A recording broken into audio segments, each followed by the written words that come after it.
Now, from the Ford Sports Desk, KOMU-8 Sports. After last week's demolition of Florida, it's clear the Missouri Tigers offense has dramatically improved the last 5 weeks. But just to prove it, let's do some math. The first 4 games of the year, the Tigers were scoring 25 points a game. Through their last 5, they're scoring 45. On average, that's 20 more points a game, and those 20 points could make a big difference in tonight's game. Since week 1, Tennessee has yet to beat a team that has scored more than 26, and as mentioned before, Missouri has scored more than 26 points in every one of their last 4 games. A lot of that offensive growth has to do with the emergence of wide receiver Emmanuel Hall. Hall had just 100 yards receiving in Missouri's 1-3 start. Since then, Hall has gathered over 500 yards in the last 5 weeks, as well as 4 touchdowns. Tight end Albert Okwuegbunam has also played a major factor in the success, cashing in 6 touchdowns in the last 4 games. Tennessee, on the other hand, is far from succeeding on offense. The Volunteers currently ranked 6th worst offensively in college football. Be sure to stay tuned with us tonight at 9 and 10 to see how Missouri's offense plays out against Tennessee.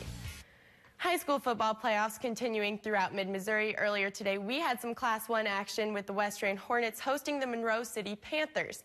Western riding a 4-game winning streak into this one. Defensive battle early on with a scoreless first quarter. Monroe City's Blake Hayes looks for a deep pass but runs into a bit of trouble. It's intercepted by Western's Avery Hammond.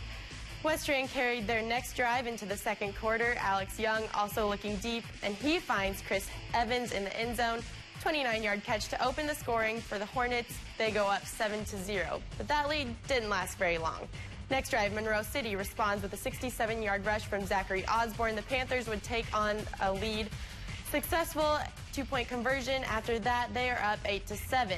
This was the start of 6 unanswered touchdowns scored by Monroe City. Gage Bottoms and Osborne each had a pair of scores. The Monroe City picks up a huge road victory. Western falls 44-7. Monroe City plays East Buchanan in the Class 1 semifinals next weekend. More high school football scores from around mid-Missouri here. Eldon falls to Mount Vernon 24-6. Blair Oaks gets the win at McClure South. They take this one 32-16. And the Falcons now move on to the state semifinals against Maryville, and North Callaway unable to get a win. They lose to Clark 33-7. Busy day of football action, not just around mid-Missouri, but also around the region. In SEC play earlier, South Carolina hosting Florida. South Carolina head coach Will Muschamp facing his former team. We joined the action late in the third. South Carolina up 8 when quarterback Jake Bentley adds to the lead with a 7-yard touchdown run. And the Gators try to cut the South Carolina lead. Florida's Felipe Franks is picked off trying to lead a comeback with 1 minute left, and South Carolina hangs on 28-20. Top 10 matchup featuring number 1 Georgia visiting number 10 Auburn. Early first quarter, running back Nick Chubb takes the direct snap for the 1-yard touchdown, but that's where the good plays end for Georgia.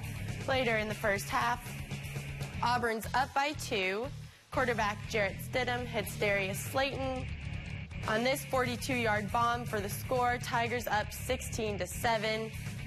Third quarter, you saw how Stidham's arm on that last play. Check this out. Stidham with the wheels keeps it to himself and takes it in for a 7-yard touchdown. The number 10 ranked Auburn Tigers take down the previously undefeated number 1 Georgia Bulldogs. In other games around the SEC, 24th ranked LSU beats up on Arkansas 33-10. Ole Miss made easy work of Louisiana, rolling to a 50-22 victory. Ole Miss receiver A.J. Brown was the star for the Rebels with 14 catches for 184 yards and 2 touchdowns. In another blowout, Kentucky crushing Vanderbilt in Nashville. The Wildcats lead the Commodores 44-21 in the fourth quarter. Running back Benny Snell Jr. scored 3 touchdowns to lead the offensive charge for Kentucky. And in action taking place tonight alongside Mizzou and Tennessee, 2 games under the lights in the SEC, 5-4 Texas A&M hosting out-of-conference foe New Mexico in a matchup that kicked off a few minutes ago. Right now, the Aggies lead New Mexico 6-0 early in the first quarter, and number 2 Alabama with an opportunity to capitalize on Georgia's loss and move back into the top spot in the rankings. But if the Tide is going to pull this one out, they'll have to get past 16th ranked Mississippi State on the road. Final day of the Hawkeye Challenge for the Missouri women's basketball team. Yesterday, the Tigers lost a close one, 79-76, to the Western Kentucky Lady Hilltoppers.